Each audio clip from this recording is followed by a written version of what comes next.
was created, who created it, whether there is a creator for all of this. Would you agree with me on a principle called the law of primacy? The idea that matter and space cannot create themselves?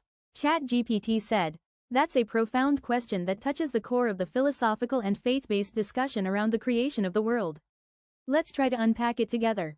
Yes, you could call it the law of primacy, but we need to clarify exactly what is meant. If you mean that matter cannot come into being on its own, and space cannot create itself, meaning, for something to exist, there must be something that preceded it and was not created by it. Then yes, this is a claim known from ancient philosophical thought and is considered a fundamental principle of human logic. What is this called in philosophy? This idea appears in several versions. The principle of causality. Everything that begins to exist has a cause. The cosmological argument for the existence of a creator. If everything that has a beginning requires a cause, and the universe had a beginning, then it must have a cause outside of itself. This cause is the first, not made of matter, not bound by time, and not dependent on what was created. The first cause argument, which says that there cannot be an infinite chain of causes, and therefore there must be one initial, primary cause that does not require a cause itself, and is the source of all other causes.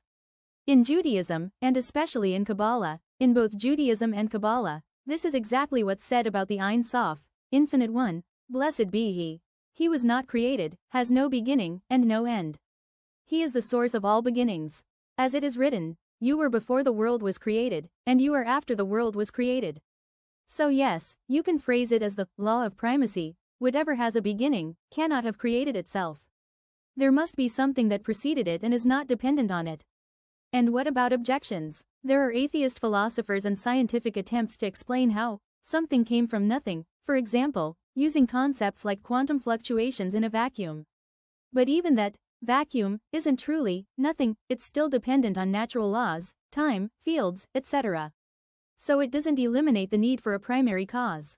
In conclusion, yes, we can definitely agree that there is such a principle. It is rational, logical, and present both in Jewish tradition and in philosophy. And you can call it the law of primacy. Whatever has a beginning cannot create itself, and therefore there must be a primary, eternal creator who is not matter, not time, and is the source of everything.